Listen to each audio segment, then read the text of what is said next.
As we finish up with our plugin installs, what we're going to do quickly is we are going to look at a few things.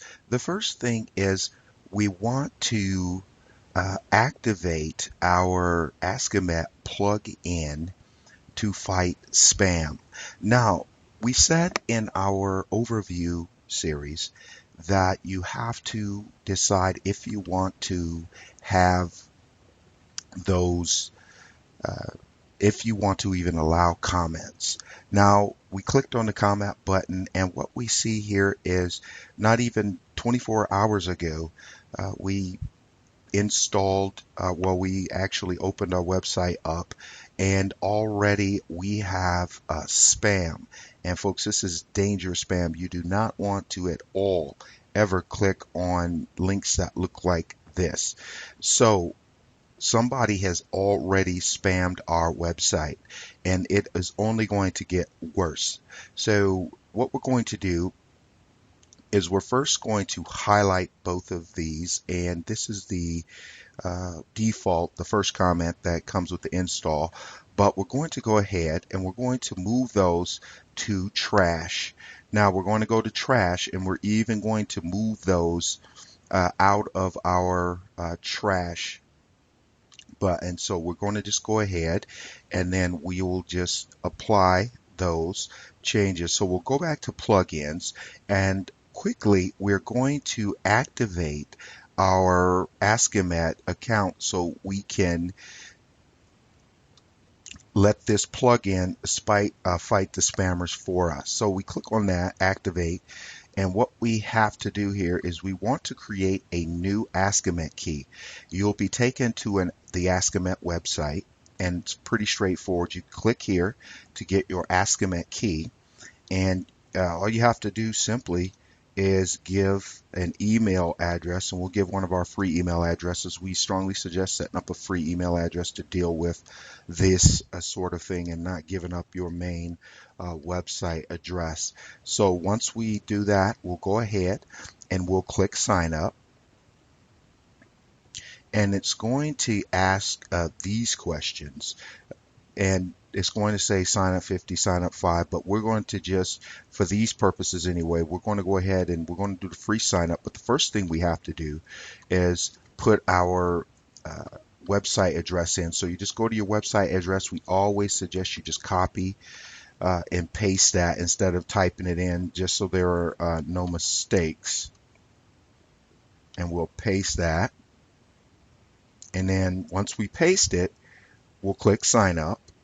And once you get here, it'll ask you if you how much you want to pay or donate.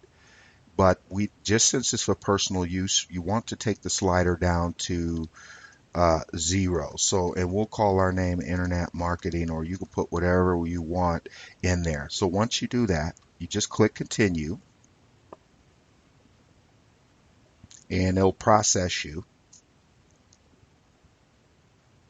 And it typically happens really quickly.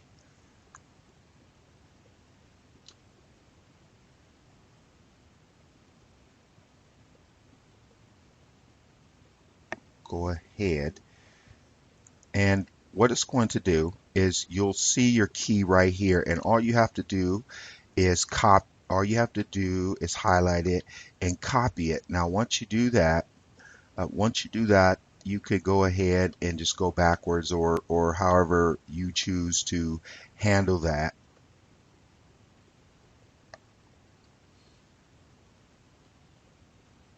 And then you'll click I already have an Askimet key, and then you go ahead, you'll paste it, and then you'll save changes. And what you'll see is your Askimet has been set up and activated.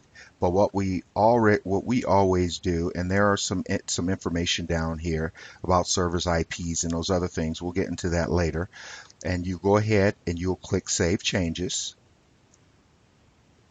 and it'll save your changes. So then you want to go back to your plugin page, and what we'll do with the Google XML sitemap is we're going to go ahead, we're going to click on Edit. If you ever really want to know how a plugin functions, you click on Edit, and then you will go here you could go over here to any plugin, because this is part of the required documentation that we spoke about in our earlier series.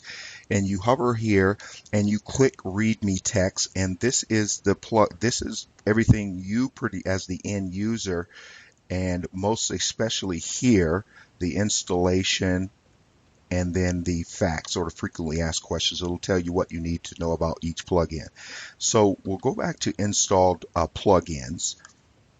And once we work our way down, Jetpack isn't activated yet. Shareaholic is activated. However, the settings need to be, you could go to settings. So some have edit and then some have settings. We also want to point this out that once your plugins are installed, most plugins will show up over here somewhere. So what you want to do is you want to hover above settings, and what you see is the customizations you need, and we'll go into that in later in our advanced series.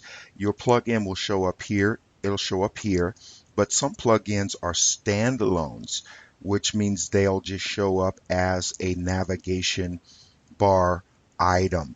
Now, with that said, when we go down and we find Shareaholic here, we'll hover above Shareaholic and we'll go to the dashboard, because this is the HTML editor and it's really robust. So we want to go ahead and we want to enable our Shareaholic now, and you'll be taken to this page just to understand what's going on with that. Now, from a Shareaholic standpoint, you want to go to Sexy Bookmarks, because this is basically what you are looking for. Now, in the next video tutorial, what we're going to do is we will show you how to choose basic settings so your content can be shared. Stay with us.